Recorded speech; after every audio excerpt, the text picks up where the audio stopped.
Հիպոկրատի երթման ժամանակ դուք երթվում եք արդյոք հոգատար լինել։ Հոմեոպաթիան ալտերնատիվ բժշկության մի տեսակ է, մի ճյուղ է։ Ապացուցողական բժշկությունը կանխատեսելի է, անվտանգ է, վերահսկելի է։ Մեզ մոտ գալիս են հիվանդներ, տրադիցիոն բժշկությունից արդեն օգտված եւ բավականին վատ վիճակով։ Մեր ժողովուրդը չգիտես ինչու բույս բառը լսում է, միշտ կապում է այդ բույս բառը անվտանգության հետ։ Երկու դեպքում էլ մահացության դեպքեր գրանցվում են։ Հոմեոպաթիայի վնասակար ազդեցություններից մեկն է, որ շատ կարևոր ինֆեկցիոն օնկոլոգիական հիվանդություններ ներողություն ոնցի կողմից նա ընդունված բժշկական մեթոդ է։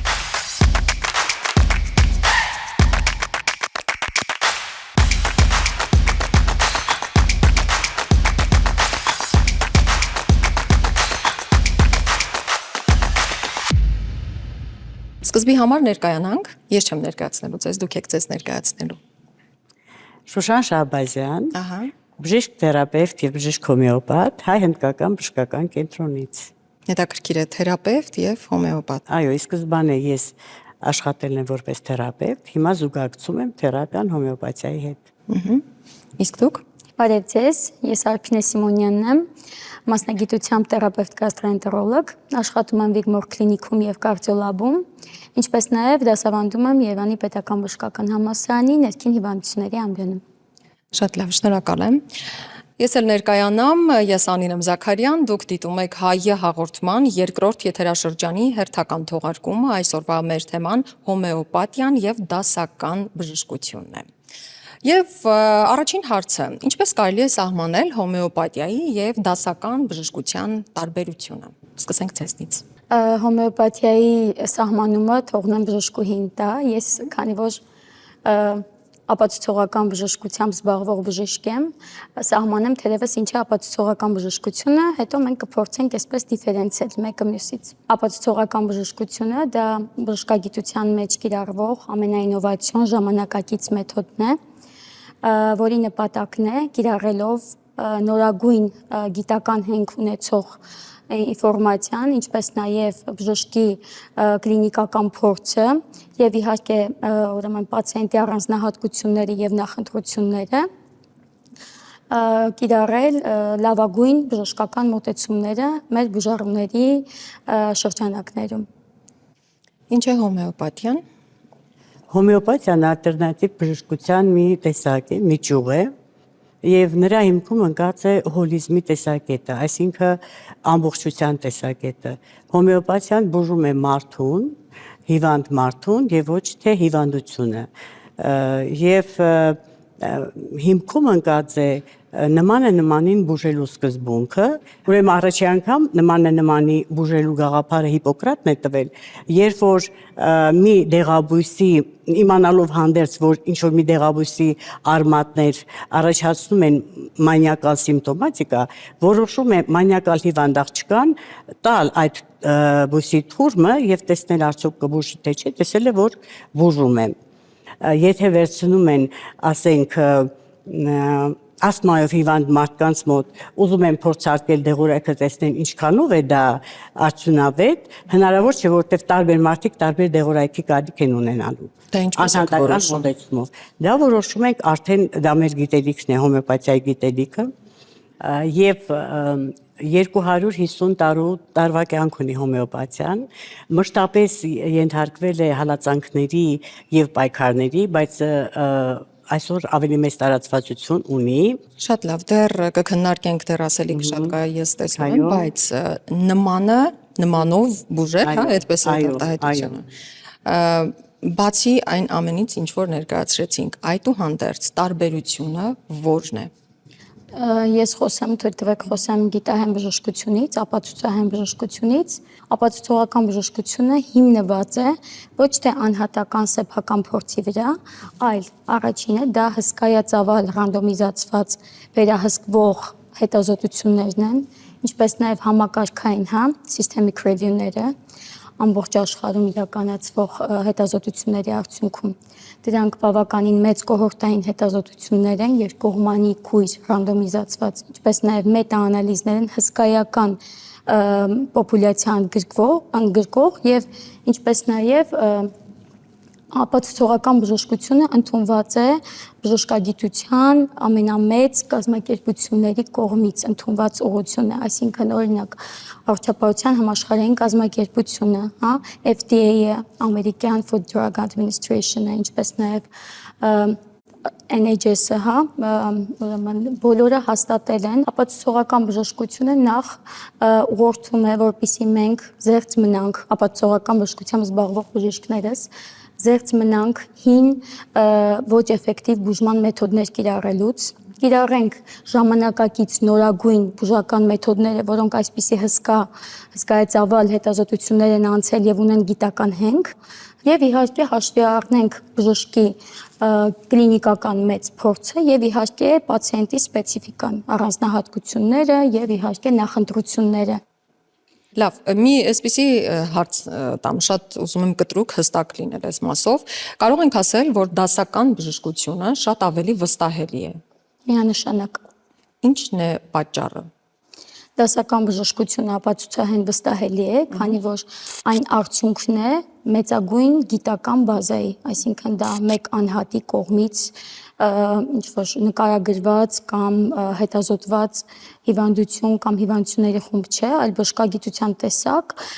որը իր մեջ ներառում է հսկայական գիտական հենք։ Դուք ինչ կասեք այս մասով։ Ես չեմ ուզում ժխտել ժամանակակից բժշկության արդյունքները եւ հնարավորությունները եւ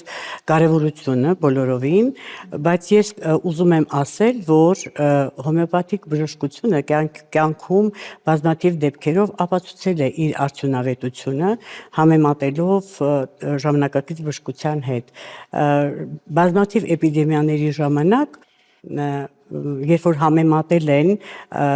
ալոպաթիկ բժշկական հիվանդանոցներում մահացության տոկոսները եւ հոմեոպաթիկ կենտրոններում մահացության տոկոսները, տարբերությունը եղել է անհամեմատ շատ։ Օրինակ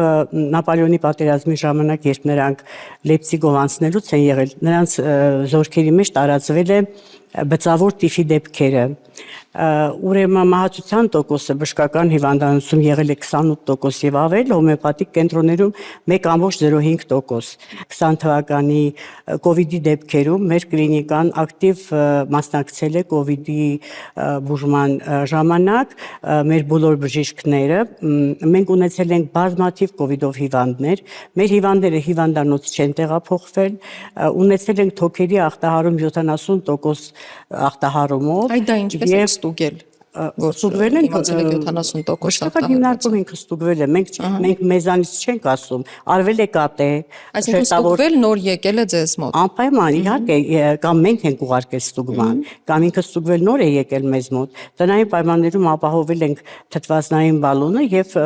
աշխատել ենք մեր դեղորայքով եւ իրենք դուրս են եկել առանց հետագա բարդությունների։ Շատ կներեք, չեմ ուզում բոլորովին ընդհատել, ուղղակի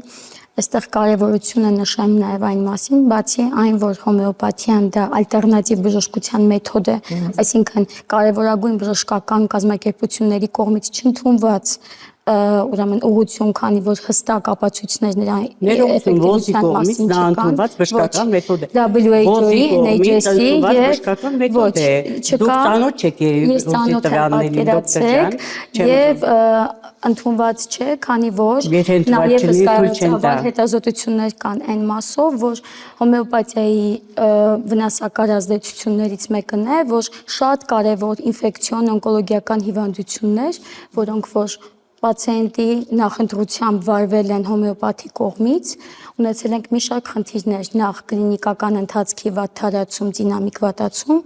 հիվանդության պրոգրեսիա, բացասական դինամիկա, ինչպես նաև մի շարք բարդություններ հիվանդությանը բնորոշ, որոնք որ ժամանակին վերահսկելի եւ բժշկելի կլինեին, եթե պացիենտը ի սկզբանե դիմեր դասական բժշկությանը եւ ժամանակին այդ հիվանդությունները գրագետ կերպով ախտորոշվեին եւ բուժվեին։ Այսինքն բուժառուն, երբ օրինակ օնկոլոգիական անալիզներից հետո իմանում է, որ ինքն ունի լուրջ խնդիր, ինքնակամ որոշում է կայացնում դիմել հոմեոպաթիային։ Ինչպես է տեղի ունենում։ Այո, այսպիսի փորձ եւս ունենք, երբ պացիենտը իր ցանկությամբ դիմում է հոմեոպաթին, խուսափելով դասական բժշկությունից, այսինքն, այսպես ասած, տարածված շատ միֆեր հաշվի առնելով, որոնք ոչ իրականության հետ աղերս չունեն, այսինքն դրանք դեղաբանական տարբեր կողմնակի էֆեկտներն են, տարբեր կողմնակի էֆեկտները դեղերի կողմից առաջացող հիմնականում, հա, որոնք որ պացիենտին, այսպես ասած, բանում են դասական բժշկությունից եւ կարծես ինչ որ ավելի լուսավոր կետը այդ պահին հոմեոպաթիան է թվում դիմելու, որպեսզի նման կողմնակի էֆեկտներ բուժումը չունենա եւ իրենք ունենան, այսպես ասած, լիարժեք ապակինում, քանի որ ինչպես գիտենք, հա, դասական բժշկության մեջ օնկոլոգիական հիվանդություններից ոչ բոլորն են լիարժեք բուժվում եւ ցավոք ունենում ենք նաեւ լետալ ելքեր։ Դա ինչ է նշանակում։ Մահացու ելքեր, այսինքն չունենալ առողջացում, ունենալ որոշակի երկարացված կյանքի տևողություն, ինչը պացիենտի մոտ, այսպես ասած, վաղ տարակուսանք է առաջացնում եւ կարծես այդ պահին այլընտրանք մեթոդը, որ այս պահին հոմեոպաթիան է, շատ ավելի գրավիչ եւ լուսավոր է թվում։ Բայց երկու դեպքում էլ, այսինքն մահացության դեպքեր գրանցվում են, այնպես չէ, որ երբ դասական բժշկությունից հրաժարվում է հիվանդը ու դիմում հոմեոպաթիային, գնում է առողջացման ճանապարհ։ Մենք ունենում ենք ախտորոշման եւ բուժման ուշացում, որը կարող է պացիենտի համար ճակատագրական լինել։ Ներողություն, ես ուրեմն անպայման ասելիք ունեմ, ինձ թվում է բժշկու հասածները հիմքից զուրկ են, չկան ստատիստիկ տվյալներ, նույն ձևով ես կարող եմ ասել, որ մեզ մոտ գալիս են հիվանդներ, տրադիցիոն բժշկությունից արդեն օգտված եւ բավականին վատ վիճակով եւ բավականին լավ արդյունքի են հասնում, սրանք հիմքից զուրկ խոսակցություններ են, դրա համար պետք է թվային հետազոտություններ, թվերով ապացուցված տվյալներ լինել։ Հոմեոպաթ բժիշկը, այո, մեզ դիմում են օնկո հիվանդները, բայց եթե օնկո հիվանդ ունեցել եմ ես կոնկրետ նմանատիպ հիվանդ, որին հրաժարվել են տալ քիմիա կամ վիրահատել, ասել են, որովհետեւ բժիշկներն են հրաժարվել, որովհետեւ ինքը ունի սրտային խնդիրներ, ուրիշ խնդիրներ կամ հիվանդը կատեգորիկ հրաժարվում է։ Եվ այդ հիվանդի կյանքը երկարացել է 2 տարով, ակտիվ առողջ կյանք, 2 տարի հետո հիվանդությունը պրոգրեսել է, հիվանդը մահացել է 1 շաբաթվա ընթացքում առանց տանջվելու։ Հիվանդի հարազատները մեզանից շնորհակալություն են հայտնել։ 2 տարի կյանքը երկարացել։ 2 տարի ակտիվ կյանքը, խնդրում եմ, սա շեշտեք, նկատի ունեք կյանքի որակն եք բարձրացրել պացիենտին։ Ակտիվ կյանք, այո, պացիենտը աշխատել է, պացիենտը չի զգացել, որ ինքը հիվանդ է, հիվանդության ոչ մի նշան, կենսուր Որ շրջանում հիվանդության օնկոլոգիական հիվանդության որ շրջանում եք լիարժեք բուժել պացիենտին, կյանքի որակն էլ ապահովել։ 3-րդ աստիճան։ 3-րդ շրջանում։ 3-րդ շրջանում տարածված արդեն օրգաններում։ Ունեցել են օրինակ, ես օրինակներով եմ ասում, ընդհանուր խոսքեր ամեն ինչ հնարավոր է ասել, դոկտոր ջան, բայց նորից շեշտում եմ, պիտի չասեք, դուք պիտի հետազոտության օրինակով դուք պատկերացնում եք ես իմ անձնական փորձը, այստեղ փորձեմ ինչ որ։ Հետազոտության օրինակները բազմաթիվ են։ Մեր հիվանդները բազմաթիվ են։ Մենք հիվանդների պակաս չենք ունենում, ինչու, որովհետև տալիս ենք արդյունք։ Անձնական փորձից դուրս կամ եւ խոսեմ հետազոտությունների մասին։ Շվեյցարիայում կա հոմեոպաթիկ օնկոլոգիական կլինիկա, որտեղ զբաղվում են այդպիսի հիվանդների բուժումով։ Եվ այդ օնկոլոգիական կլինիկան գիտահետազոտական աշխատանք է կատարել տեղի օնկոլոգիական կլինիկայի հետ 2 անգամ։ Եվ 2 անգամ հաստատվել է, որ այն հիվանդները, որոնք զուգահեռաբար ստանում են նաև հոմեոպաթիկ բուժում, բուժման արդյունավետությունը շատ անգամ ավելի բարձր է։ Դա հաստատվել է 2 անգամ։ Լավ, մինչև նկարահանումը մենք նախապատրաստական աշխատանքներ ենք տարել եւ մեր ամբողջ թիմը տարբեր մարդկանցից հետաքրքրվում էր, թե ինչպես են ընկալում դասական բժշկությունը, ինչպես են վերաբերվում դրան, ինչպես են վերաբերվում հոմեոպաթիային։ Շատերը վիճակագրություն հստակ չունենք թվականակով, որպեսզի ասեմ, բայց շատերը նշում են, որ հոմեոպաթիան պլացեբոյի էֆեկտով ազդեցությամբ է աշխատում։ Այո, կա այդպիսի բան։ Ամբողջ աշխարհը հաստատել է դա, որ խոսքս նորից հսկայական ուրեմն արժեք ունեցող բժշկական կազմակերպությունների մասին է, որոնք հաստատել են, որ հոմեոպաթիան չի գերազանցում պլացեբո էֆեկտը։ Այսինքն պլացեբո էֆեկտը նախ եթե խոսենք ինչ է իրենից ներկայացնում, հա, եթե մի հատ շատ պարզ հասկանալի օրինակ բերեմ, դա այն դեպքն է, երբ պացիենտը ունի գլխացավ, մենք նրան տալիս ենք շաքարաջուր եւ ասում ենք, որ սա քո գլխացավի տեղն է։ Հիմա կտեսնես որքան լավ է զգալու քեզ, ցավն անցնելու է։ Նա խմում է շաքարաջուրը եւ իսկապես նշում է, որ շատ լավ է իրեն զգում, գլխացավն անցավ։ Այսինքն հավատը, որ շաքարաջուրը խմելուց հետո այդ գլխացավը իսկապես անցնելու է։ Պլացեբո էֆեկտ ունենք եւ նոցեբո էֆեկտ, հակառակ էֆեկտը, այսինքն երբ որ օրինակ ամենապարզ օրինակներից բերեմ, պատվաստումների հետ կապված, որքան մեծ հսկայածավալ, այսպես հակավաքս ուրեմն ուղղություններ ակտիվացան, որ պատվաստումները դրանք խիստ վտանգավոր են, մի շարք հեռահար բարդություններ, կողմնակի էֆեկտներ են առաջացնում, նույնիսկ կյանքի հետ անհամատեղելի իրավիճակներ եւ այլն, ամենատարբեր։ Եվ եթե նոցեբո էֆեկտը օրինակով բերեմ, դա օրինակ պատվաստումից հետո պացիենտի ինքնազգացողության վատացումը, ջերմության բարձրացում, թուլություն եւ այլն, որը իրականում պայմանավորված չէ դեղի կողմնակի էֆեկտով, այլ այն հավատով, որ այսինքն ինքը ստացել է պատվաստում եւ պիտի շատ վատ լինի, այսինքն ունենա կողմնակի էֆեկտներ։ Այսինքն էլի այստեղ ներշնչանքի Այո, ներշնչանքի ուժն է, այսինքն հավատը ինչպես դրական առումով պլացեբո էֆեկտ, երբ որ մենք չենք տվել պացիենտին ուրեմն կենսաբանական ակտիվ նյութ պարունակող դեղ, այսինքն դեղաբանական քիմիական դեղ, որը որ պիտի իր գլխացավն անցկացներ, այլ տվել ենք շաքարաջուր, բայց քանի որ նա հավատում է, որ այդ միջոցը ընդունելուց հետո անցնելու է իր գանգատը, իսկապես այդպես է լինում է։ Հիմա հոմեոպաթիայի մասով եթե խոսենք, ամբողջ այս համաշխարհային կազմակերպությունները նշածս, հա, FDA-ը, WHO-ը, NHS-ը նշում են, որ հոմեոպաթիան պլացեբո էֆեկտից առավել էֆեկտիվություն չունի։ Ուրեմն պլացեբո էֆեկտով դուք չեք կարող բուժել կենդանիներին։ Պլացեբո էֆեկտով դուք չեք կարող երրորդ աշճանի կոմայից արթնացնել հիվանդին, որը կատարում է հոմեոպաթիան։ Պլացեբո էֆեկտով դուք չեք կարող բուժել նորածին երեխային, որ ոչինչ չի հասկանում, որը գերազանց ձևով անում է հոմեոպաթիան։ Այս պլացեբո էֆեկտի մասին։ Եվ այո, պլացեբո էֆեկտի մասին խոսել են նրա համար, որ հոմեոպաթիայի դեղերի պատրաստման տեխնիկան, տեխնոլոգիան բոլորովին տարբերվում է այլ դեղերի պատրաստումից։ Այստեղ շատ մեծ նոսրացումներ է կիրառվում։ Ուրեմն պատկերացրեք, վերցվում է բույսի թուրմը, եթե բույսից է, մի բաժին բույսի թուրմը բացվում է 99 բաժնի 76%-անոց սպիրտով եւ 100 անգամ շատ ուժեղ հարվածելով բացում են նրա պոտենցիալ էներգիան, հնարավորությունները։ Մենք հիմնականում աշխատում ենք 30, 200, 1000 նոսրացումներով։ Եթե դու մագնիսական դաշտը չես տեսնում, բայց մագնիսական դաշտը ինչ-որ գործողություն է անում, դա պլացեբո է։ Չէ՞ որ մենք շատ բաներ կա, որ չենք տեսնում։ Մենք չենք տեսնում էլեկտրական էներգիան, մենք չենք տեսնում քվանտները, մենք չենք տեսնում մագնիսական դաշտը։ Նույն ձևով մենք չենք տեսնում այդ նյութը, որ մեր լաբորատոր հետազոտությունները ի վիճակի չեն հայտնաբերել։ Բայց այսօր տեխնիկան զարգացել է, այսօր արդեն հայտնաբերում են նանոմասնիկներ։ Ես դες ասում եմ հիվանդին տալիս ենք դեղը,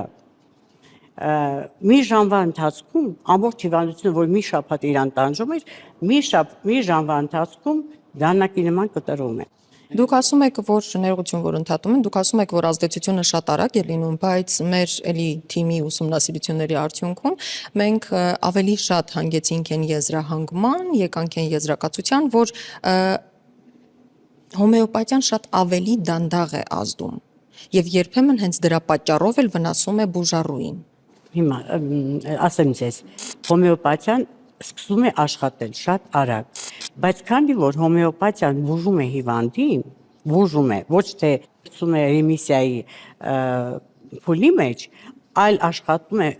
ամբողջությամբ առողջացնել հիվանդ մարդուն իր քրոնիկական հիվանդությունից։ Դրա համար այդ բուժման տևողությունը տևում է երկար։ Սուր հիվանդությունների ժամանակ ինքը շատ ավելի արագ է աշխատում, անհամեմատ ավելի արագ է աշխատում, քան դասական բժշկությունը։ Քան դասական բժշկությունը, այո։ Դուք ինչ կասեք այս մասով։ Ապացուցողական բժշկության մասին խոսելիս նախ ուզում եմ շեշտադրում անել երկու կարևորագույն առավելությունների մասին, այսինքն ապացուցողական բժշկությունը կանխատեսելի է, անվտանգ է, վերահսկելի է, այսինքն այն բոլոր հետազոտությունները, որոնք արվում են, նախ պետք է հասկանալ, որ հստակ ապացուցողական բժշկությունը գործում է բոլորիս հայտնի, ամբողջ աշխարհում հայտնի մեխանիզմներով, այսինքն այդ հետազոտությունների հիմքում ամենահայտնի կենսաբանական, բիոքիմիական ազդեցություններն են, դեղաբանական էֆեկտներն են, այսինքն դեղի մեզ հայտնի է ինչ մեխանիզմով է տվյալ դեղը ազդում տվյալ հիվանդության վրա, այսինքն ֆարմակոգենետիկան, ֆարմակոդինամիկան, դեղի ազդեցություններ, փոխազդեցություններ, հակազդեցություններ եւ այլն, այսինքն մեզ համար հայտնի մեխանիզմներով աշխատող ուղղություն է։ Նաև ապացուցողական բժշկությունը հստակ տալիս է դեղերի դոզավորում, տևողություն, ցուցումներ, հակացություններ, այսինքն կանխատեսելի է։ Մենք գիտենք տվյալ դեղամիջոցի կողմնակի էֆեկտները։ Մենք կարող ենք դրանք վերահսկել, կարող ենք նախապես զգուշացնել բուժառուին, քանի որ մենք զբաղվելով գիտահեն բժշկությամբ գիտենք այն ամենը, ինչը որ կիրառում ենք պացիենտների շրջանում, դա շատ լավ հետազոտված է, մենք գիտենք ինչ ակնկալել։ Ստացվում է, որ դասական բժշկությունը կանխատեսելի է, վերահսկելի եւ անվտանգ, ճիշտ եմ ասում։ Այո։ Հոմեոպաթիան այդպիսին է թե ոչ։ Իսկ ասեի դա հոմեոպաթիան է։ Հոմեոպաթիան ինքն է կանխատեսելի, երբ մենք դեղորայքը տալիս ենք հիվանդին, մենք ասում ենք ինչ կարելի է սպասել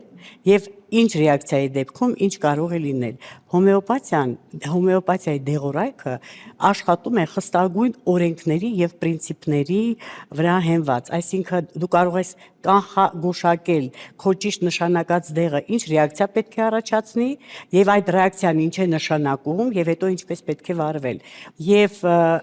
հոմեոպաթիկ դեղորայքը չունի կողմնակի ազդեցություն, չունի ալերգիա առաջացնել, չի ազդում այլ օրգան համակարգերի վրա վատ ձևով։ Հակառակը, եթե մենք տալիս ենք դեղորայք միգրենը բուժելու համար, հիվանդի մոտ անցնում է նաև նևրոզը, անցնում են կանացի հիվանդությունները, ձվարանի կիստաները, ինչու, որովհետև միաժամանակ նույն բուժման ընթացքում, ներողություն դոկտոր ջան, նույն բուժման ընթացքում, ինչու, որովհետև դեղորայքը ընտրվում է տվյալ հիվանդի համար հաշվի առնելով նրա բոլոր գանգատները, բոլոր օրգան համակարգերում տեղի ունեցած փոփոխությունները, նրա մենտալ, հոգևոր, էմոցիոնալ ֆոնը, նրա ռեակցիան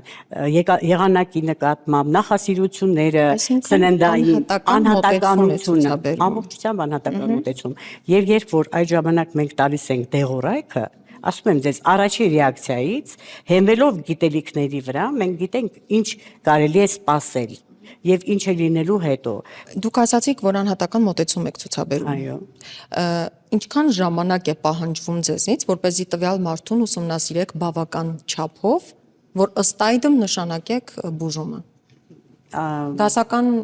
բժշկության մեջ այդպիսի բան չկա, չէ՞, մարդուն ուսումնասիրել բնավորություն, անհատական մոտեցում ցուցաբերել եւ այլն, կա այդպիսի բան։ Դասական բժշկության մեջ գոյություն ունի առաջնակի խորհրդատվություն բժշկի մոտ, ով խորհրդատվության ընթացքում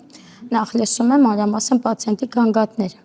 այնուհետև սկսում է հավաքագրել անամնեստիկ տվյալները, այսինքն այն ինֆորմացիան, որը վերաբերում է ինչպես տվյալ հիվանդությունը, ինչի հետ կապված պացիենտը դիմել է բժշկին, այլ նաև ամբողջ անամնեստիկ տվյալները վերաբերող իր ուղեկցող հիվանդություններին, ժառանգականությանը, ընտանեկան անամնեզին եւ այլն։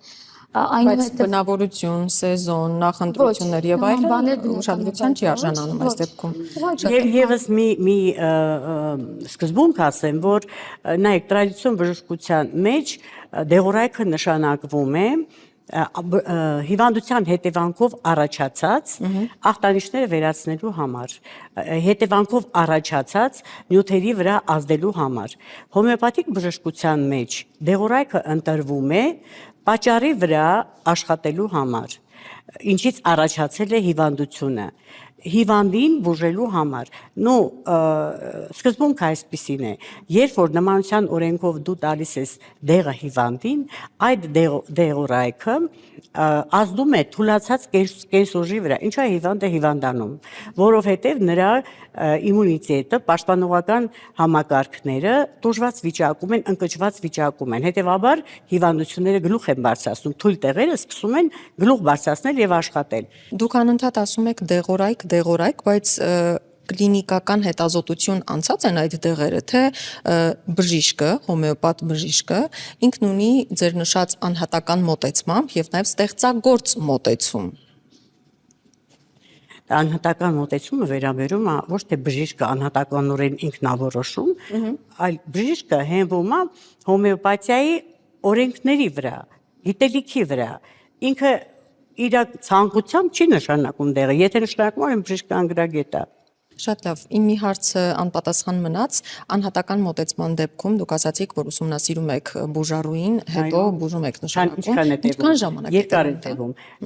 Բայց այդ մարդը հիվանդ է, չէ՞։ մոտ Ինքը եկել է օգնության կարիք ունի այս պահին, դուք ասում եք, չէ, ես ձեզ պիտի ուսումնասիրեմ, հետո բուժում նշանակեմ, արդյոք դա արդար է։ Երբ որ դուք ասում եք օգնության կարիք ունի, դուք շտապ դեպքերի մասին եք ասում։ Դե առհասարակ յուրաքանչյուր հիվանդ մարդ, որ խնդիր ունի, երբ դիմում է որևէ մեկին, դա կլինի բժիշկ թե հոմեոպաթ բժիշկ, գալիս է օգնության ակնկալիքով շուտ պիտի առողջանա, չէ՞։ Հաճույքով իրենք բավարարվածություն են ստանում, որ դու մանրամասնորեն զննում ես իրենց, ասում են դուք այս բժիշկ ջան, այսքան տեղ գնացել են, ոչ մեկ այսքան բաներով չէր հետաքրքրվել։ Իրենք մեզանից գոհ են մնում, որովհետև երևի առաջին մարդիկ են, որոնք մանրամասնորեն սկսած ծննդյան օրվանից մինչև այսօր հետաքրքրվում են ինչ հիվանդություններ ա տարել, ինչ նախասիրություններ ունի, ինչ բնավորության գծեր ունի, եւ հետո գալիս են 10 օր հետո գալիս է ասում է ես ամիսներով չէի կարողանում քնել, այսօր հանգիստ քնել եմ։ 10 օրվա մեջ ինքը ունենում է զգայի նկատելի փոփոխություն։ Այսինքն կարող ենք ասել, որ հոմեոպաթ բժիշկը նախ եւ առաջ հոգատարություն է ցուցաբերում բուժառուի հանդեպ, հետո նոր նշանակում դեղերը եւ կոնկրետ բուժման process-ը սկսում։ Նախ եւ առաջ ոչ, նախ եւ առաջ հոմեոպաթ բժիշկը ցուցաբերում է մասնագիտական հմտություն, համբերատարություն, տիրապետելով իր գիտելիքներին, հիվանդության պատմության ճիշտ հավաքում, դա շատ կարևոր է, դա ամենակարևոր փուլն է մեր աշխատանքի մեջ, որովհետև մի ժամ փորձված մարդու մոտ, մի ժամ 45 րոպե, մի ժամ անփորձների մոտ մի քիչ երկար։ Եթե հիվանդը հոգնում է, մենք բավարարվում ենք կարճ ժամանակով, որ շարունակում ենք հաջորդ օրը։ Այսինքն մենք հարմարացնում ենք, չենք թողնում հիվանդը մեզանից դժգոհ հեռանա։ Եթե թույլ կտակ հավելում անեմ, հա, որովհետև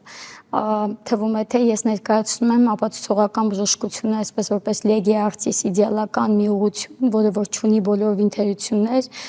եւ միայն առավելություններ են, բայց եկեք նաեւ չարժեզրկենք մեզ, հա, ապացուցողական բժշկությամբ զբաղվող բժիշկներին այդ հոգատարության մասով, հա։ Մենք ավելի, այսպես եթե ասեմ, տերմինոլոգիայով կիրառում ենք էմպաթիա, ապրումակցում, այսինքն պացիենտի ցավին հաղորդակից դառնալ, հետաքրքրվել նրանով, լսել նրան, հա։ Մենք բժիշկներս, պատկերացրեք, գիտահեն բժշկությամբ զբաղվող, շատ մեծ էմպաթիա ունենք, որը որ ժամանակի ընթացքում մեզ նույնիսկ բերում է բըրնաութի այրման։ Այսինքն մենք այնքան կարող ենք լսել պացիենտին, ուշադիր լինել,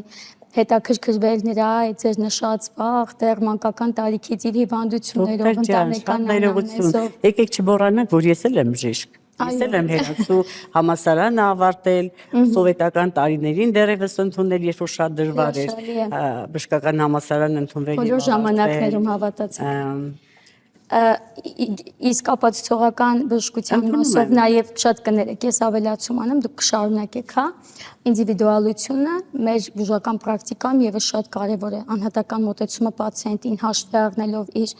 առանձնահատկությունները, հա, ինչպես անատոմիական, այնպես էլ ֆիզիոլոգիական, իր նախընտրությունները։ Մյուս կարևորությունն այն է, որ ապացուցողական բժշկությամբ զբաղվելիս մենք փորձում ենք պացիենտին մասնակիցը դարձնել իր բուժմանը։ Ճիշտ է, ադապտացված կլինիկական ուղեցույցներ Հայաստանում քիչ են, այսինքն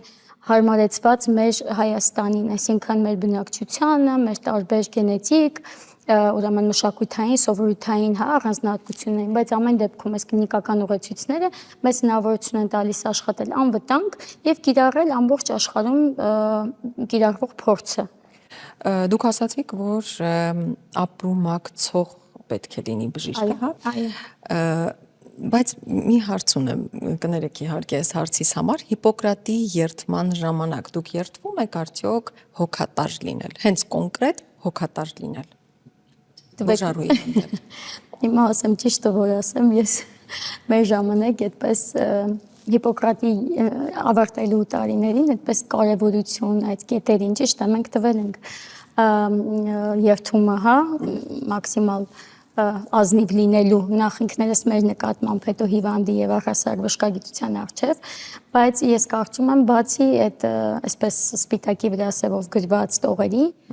բժիշկը պետք է արժանինքները, արժեհամակարգը կրողը լինի անկախ Հիպոկրատի երդման մեջ ներառված կետերի, այսինքն էմպաթիան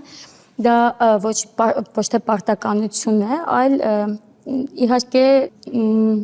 այս չափորոշիչների նաև պարտադիր, այսպես ասած, կոմպոնենտ է, հա, որովհետև եթե դու մարդուն չափում ակցես, չլսես նրան, չցանկանաս իր խնդրին լուծում տալ, չես կարող զբաղվել բժշկությամբ իրական։ Բայց բոլոր բժիշկներն են այդպիսին։ Երդման մեջ չկա, արդեն հասկացանք դա։ Կոնկրետ չկա տող, որ ես երդվում եմ լինել հոգատար կամ ես երդվում եմ սթրեսից հեռու պահել իմ հիվանդին, իմ բուժարուին։ Չկա այդպիսի տող, ճիշտ է։ Շատ լավ։ Այս սթրեսից հեռու պահելու հետ կապված մի պատմություն պատմեմ։ Վերակենդանացման բաժանմունքում պարկած է ինձ շատ մտերիմ մի մարդ, որի հենց դեմ դիմացը ինքն այդ պահին շատ վատ վիճակում է, որի հենց դեմ դիմացը բերում են մեկ ուրիշ հիվանդի, փորձում են փրկել, մահանում է։ Ինքը վատ է արդեն պարկած այդ վիճակում եւ դիմացի հիվանդը մահանում է, բժիշկները չեն կարողանում փրկել։ Սա սթրեսի ենթարկել չէ, արդեն սթրեսի ենթարկված են մեկին, ով ուզում է ապրել։ Ինչու հնարավոր չէ ստեղծել այնպիսի պայմաններ կամ գուցե դա բժիշկների խնդիր չէ, դա պայմանների խնդիրն է, բայց այդուհանդերձ անգամ հիվանդանոցի տնօրենը, տերը, տիրականը պարտավորություն ունի, չէ, արդեն վատ վիճակում գտնվող հիվանդին բուժարուին զերծ պահել եւս մեկ սթրեսից։ Ինչն է այստեղ խնդիրը, ինչու սա չի հաշվարկվում։ Համաձայն եմ ձեզ հետ, իրականում կարծում եմ նշված պացիենտը վերակենդանացման ICU-ում ա եղել, հա, ինտենսիվ թերապիայի բաժանմունքում, որտեղ որ յուրաքանչյուր պահին կարող է, այո, լետալ ելք ունենանք եւ սովորաբար առանձնացված է, այսպես ասած, դա ավելի շատ ես կարծում եմ կազմակերպչական խնդիր է, ոչ թե բարձրագույն բժշկական ուրեմն չոլիապսուս պրոբլեմ, այսինքն խնդիր, այլ կազմակերպչական, որովհետև նման դեպքերում արագ նախ իզոլացվում է պացիենտը, որպեսզի անհրաժեշտ վերակենդանացման, հա, ուղղված գործողությունների իրականանան եւ կողքի բուժարուն, ով որ գտնվում է գիտակից վիճակում եւ կարող է այս ամենը անցնել, հասկանալ եւ ունենանք նրա վիճակի վատ թարացում, չտեսնի այս ամենը։ Իրական իզոլացվում է այդ ամենը, որպեսզի այսպիսի խնդիրներ չունենանք, բայց իրականում նման խնդիրներ իսկապես լինում են, շատ համաձայն եմ ձեզ հետ, որ բացասական ազդեցություն ունեն։ Իհարկե, միանշանակ։ Տեսեք, փաստորեն հոմեոպաթիայի բուժումը գիտականորեն վիճարկվում է, շարունակաբար վիճարկվել է, այս պահին էլ վիճարկվում է, վստահ եմ դեռ դա շարունակվելու է։ Դուք ձեզ մոտ եկած բուժարուին, արդյոք տեղեկացնում եք դրա մասին։ Արդյոք ասում եք, գիտեք, այն բուժումը, որը մենք անելու ենք ձեզ հետ միասին, ձեզ համար, դեռ վիճարկվում է եւ 100%-անոց վստահություն չկա, որ այն ձեզ կարող է օգնել։ Նախ վիճարկվելու մասին հիվանդն ինքն է ասում, գիտեք, ինձ ասում են, բոլորն ինձ համոզում են, ինչու ես գնում, դասուտ բժշկությունը, էսեն է, բայց ես տեսել եմ արդյունքը եկել եմ։ Այսինքն տեղեկացված մարդը գալիս է։ Տեղեկացված է գալիս արդեն մեզ մոտ, եւ երբ որ հիվանդը գալիս է, մենք մանրամասը բացատրում ենք, ինչ է իր հետ կատարվում եւ ինչ արդյունք կարելի է սպասել։ Այսինքն պարզ խաղաթղթերը բաց ամբողջությամբ ոչ մի գարանտիա, ոչ մի բժշկական տերմինով չեն տալիս եւ ընդհանրապես բժշկության մեջ պես հստակ պատասխանատվորեն ելքի մասին խոսելը սխալ է, սա ճշգրիտ մաթեմատիկա չէ։ Շատ լավ, հիմա ես ունեմ հարբուխ, խնդրում եմ նշանակել ինձ բուժում։ Եվ դուք դասական բժշկության տեսանկյունից, դուք հոմեոպաթիայի տեսանկյունից։ Ինչ բուժում կնշանակեք, ձեզնից սկսենք։ Հարբուխի ժամանակ ես հարցնում եմ մի քանի հարց, մի 3-4 հարց, նշանակում եմ դեղորայքը, տևում է 10-15 րոպե դեղորայքի նշանակում։ Րոպե։ Րոպե 10-15 րոպե է տևում բուժում նշանակել։ Մի քիչ եթե պարզ սիմպտոմները կարող եք անգամ դուք ախտանիշ չասել, եթե ես նայեմ, տեսնեմ, կարող եմ անմիջապես տեղը տալ։ Օրինակ, ինչ տեղ եք նշանակում։ Ես ձեզ ասեցի տարբեր։ Հա, այսինքն կրկին անհատական մոտեցում չունի, որ հարբուխը հարբուխ է։ Տան մեջ 3 հոգի հիվանդ է, 3-ն էլ տարբեր դեղեր կարող են ստանալ։ Ասում եմ, դե բժիշկ ջան, ինձանից հավարակել նույն հիվանդությունն է, տալիս եմ հարցերը, դեղորայքը ուրիշ է գալիս։ Այսինքն միևնույն վիրուսը տարբեր կերպ է արտահայտվում։ Ես ձեզ ասեցի ինչի համար, որ դուք պատկերացնեք ինչով ենք կողմնորոշվում դեղը տալու ժամանակ, ախտանիշներով եւ ընդհանուր վիճակով։ նայեք հաշվի ենք առնում նաև վարքագիծը։ Մեկը ջղայն է, մյուսը հակառակը, մեղ, լացկան, ուզում անընդհատ մոր փեշին կպած լինի, մորգիր կլինի, երկու բառ ասում է, դու արդեն դեղը նշանակում ես եւ դեղը հրաշք աշխատում է։ Այսինքն ձեր նշանակած տեղը ներողություն, որ ընդհատում եմ, ձեր նշանակած տեղը ոչ միայն ֆիզիկական օգնություն է լինում, այլ նաև ինչ որ իմաստով հոգեբանական օգնություն։ Անպայման դեղը աշխատում է նաև հոգևոր, էմոցիոնալ սֆերաների վրա, ֆիզիկականի վրա։ Առաջի հերթին, եթե կան խանգարումներ, եթե կան շեղումներ հոգևոր էմոցիոնալից, մարդը հանգիստ մարդ է եղել, հիմա դարձել է անտանելի ջղայն, վատ բառեր ասող, դեղը տալիս է։ Չէ, վիրուսիկ կոնկրետ վիրուսիկ չէ, ընդհանրապես եմ ասում։ Տալիս ես եւ նորից կարգավորում գալիս իր նախկին վիճակին ակամ։ Հարբուխով հիվանդին դուք ինչ կնշանակեք։ Դուք եք այդ բոլոր этаպները հաշվի առնելով ըստ այդմ նշանակում թե ձեզ համար եթե հարբուխը հարբուխ է վերջից էս դեղերն են։ Սոշնչարական վարակները, այսինքն հիմնական դրանք վիրուսային, հա, վարակներն են, ամենատարբեր շրջանառող տարբեր ժամանակահատվածներում իրականում ամբողջ աշխարհում այդ սոշնչարական վարակները համարվում են ինքնասահմանափակվող, հիմնական ինքնաբուժվող վիճակներ, երբ որ առանձնակի միջամտություն բժշկի կողմից սոշնչարական վարակի փուլում առաջին օրերին միջամտության կարիք հիմնականում չի լինում։ Դա լինում է որպես կանոն սիմպտոմատիկ բուժում, այսինքն ախտանշանային։ Ենթադրենք դուք եկել եք քթի փակվածությամբ, կարելի է օրինակ կարճատև նշանակել տեղային անոթասեղմիչներ, հա։ Ենթադրենք դուք ունեք գլխացավ, սոշնչարական վարակով պայմանավորված ոչ ստերոիդ բորբոքիչ, հակաբորբոքիչ դեղերից որևէ պրեպարատ, օրինակ իբուպրոֆեն եւ այն սիմպտոմատիկ։ Այսինքն մեր այսպես ասած սկզբունքը լինում է պացիենտին ճիշտ հսկելը, follow-up-ը, այսինքն հսկել մինչև այն պահ, երբ սոշնչարական վարակը կարող է բարդանալ արդեն օրինակ, հա, ականջաբորբով, բրոնխիտով, թոքաբորբով եւ այլն, եւ այդ ժամանակ արդեն բնականաբար բուժման տակտիկան փոխվում է։ Բայց հիմնականում ՍՇՎ-ների ժամանակ մեր բուժումը, այսպես ասած, լինում է սիմպտոմատիկ, քանի որ ապացուցողական բժշկությունը ասում է, որ նույնիսկ եթե մենք չմիջամտենք, սոշնչարական վարակի պարագայում առաջացող սիմպտոմները ինքնուրույն անցնելու են։ Եթե կարող ենք մի փոքր սիմպտոմատիկ կարող ենք թեթևացնել, բայց ոչ մի պարագայում չկիրառել, օրինակ հակաբիոտիկներ, քանի որ սոշնչարական վարակները դրանք վիրուսային էտիոլոգիայի են, իսկ հակաբակտերիալ պրեպարատները դրանք պայքարում են բակտերիալ ինֆեկցիայի դեմ։ Եվ այսպիսի խնդիրներից խուսափելու համար ընդհանրապես պետք է գրագետ ախտորոշել սոշնչարական վարակը եւ ուղղակի պացիենտին համբերատար հսկել առանց ավելորդ դեղամիջոցներ նշանակելու։ Շատ լավ։ Ես օրինակ հենց մի քիչ վատ եմ զգում, անկախ ամեն ինչից, ինչով է դա պայմանավորված, վիրուս է, գլխացավ, կոկորդս է ցավում, թե մրզած եմ, ինչ որ բան հենց սկսում եմ սխալ զգալ, անմիջապես պարացետամոլ եմ խմում եւ միշտ օգնում է բոլոր դեպքերում։ Իմ պարացետամոլով բուժվելը ինչով է պայմանավորված։ Իրականում պարացետամոլը ոչ ստերոիդ հակաբորբոքիչներին շարքին դասվող պրեպարատ է, որը ունի ջերմիջեցնող, ցավազրկող եւ հակաբորբոքիչ էֆեկտներ։ Հիմնականում ճիշտ եմ անում, որ բոլոր դեպքերում խմում եմ պարացետամոլ։ Ուղղակի ուշադիր լինենք, պարացետամոլը անվտանգ է, երբ որ ճիշտ դոզաներով է կիրառվում, որտեղ նույն պարացետամոլից մենք կարող ենք ունենալ դեղորայք ասոցիացված վնասումներ, օրինակ լիարդիհիդ, բայց իհարկե ուրեմն անվտանգ դոզաների պարագայում իհարկե ունենք այն էֆեկտները, որոնք դուք նշեցիք, այսինքն կարող եք ունենալ ջերմության նվազեցման եւ մյուս էֆեկտների հաշվին ձեր վիճակի լավացում, այսինքն ընդհանուր առմամբ կլինիկական դրական դինամիկա։ Նորմալ է, որ այդպես։ Բայց քանի որ արդեն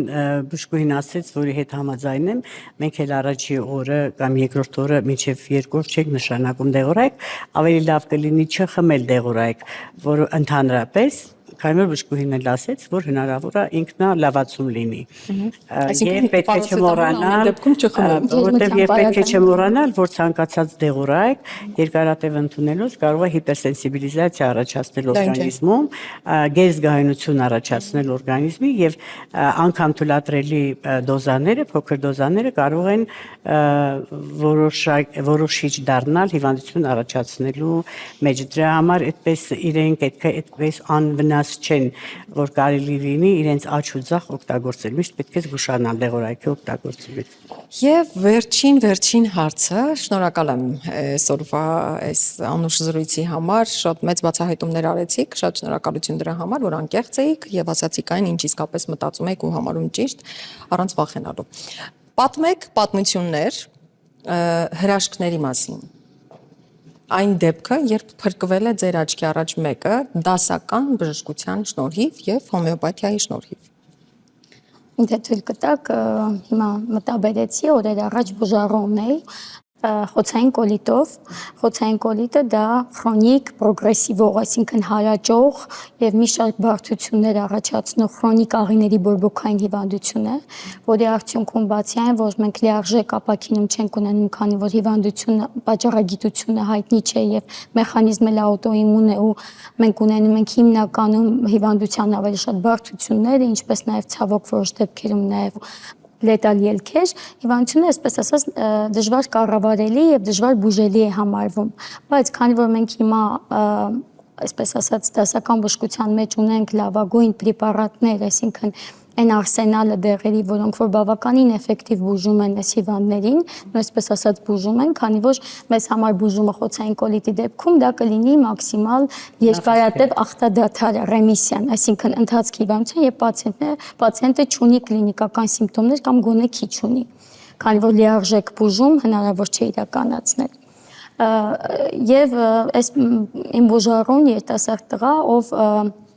ախտորոշումը, կոլոնոսկոպիկ հետազոտությունը անցնելուց հետո, ախտորոշում ունենալուց հետո անմիջապես դիմել էր բուսաբույժի,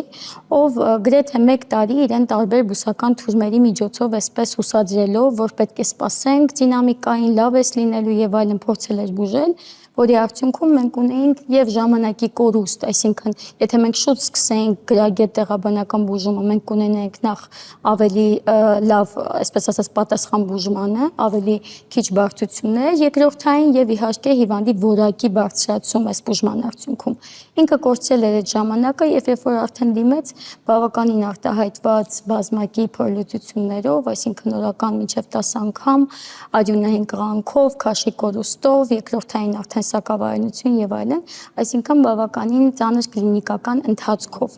Եվ երբ որ մենք սկսեցինք արդեն դեղաբանական բուժումը, իհարկե առաջին իսկ շաբաթների ընթացքում դինամիկան դիտվեց եւ մենք ունեցանք կլինիկական, այսպես ասած, ախտադադար ռեմիսիա, որը որ այս պարագայում մեզ համար լավագույն իհարկե լուծումներից է։ Իսկապես եւս մի, այսպես ասած, նշան է, թե ինչքան կարևոր է ժամանակին ունենալ գրագետ ախտորոշում եւ բուժումը ժամանակին սկսել ու չկորցնել այն ժամանակահատվածը, երբ կարելի է օր շուտ սկսել բուժում եւ ունենալ դրական արդյունքներ, այլ չկորցնել այդ ամենը անհասկանալի բուժումների վրա, որոնք որ ընդհակառակը վատթարացնում են պացիենտի վիճակը։ Մեր ժողովուրդը, չգիտես ինչու, բույս բառը լսում է, միշտ կապում է այդ բույս բառը անվտանգության հետ, բայց ուզում եմ այս միֆը եւս այսօր, այսպես ասած, բարձաբանել, որ ոչ բոլոր բույսերն են անվտանգ, այսինքն որոշ բույսեր, որոշ միջոցներ բուսական կարող են ահռելի մեծ վնաս հասցնել օրգանիզմին, ամենատարբեր ուրեմն էֆեկտները, հեպատոտոքսիկ լյարդը վնասող եւ այլ շատ տարբեր, նեֆրոտոքսիկ եւ այլն, եւ բուսաբուժության գնալ զուտ այն մտքով, որ բույսերն անվտանգ են, չեն վնասի կօգնեն, ամենամեծ սխալը կարող է լինել, քանի որ բույսերը անվտանգ չեն եւ շատ դեպքերում ինչու ենք նշում վտանգավորությունը, որ հետազոտություններ էլ չկան անցկացված նրանց անվտանգության վերաբերյալ, հետեւաբար պետք է ճիշտ ժամանակին դիմել կլինիցիստին, որպեսզի ախտորոշումը եւ բուժումը մաքսիմալ ճիշտ ժամանակին։ Շատ լավ, իսկ դուք ունեք ձեր պատմությունը հրաշքի մասին։ Ուրեմն 2008 թվականին ուրեմն հոմեոպաթիան ես սովորել եմ հնդիկ պրոֆեսոր Մահասենանի մոտ, որին խնդրել էր հոմեոպաթ բժիշկներ պատրաստել Հայաստանում մեր նախկին ռեկտորը Վիլեմ Պարույրիչը։ Եվ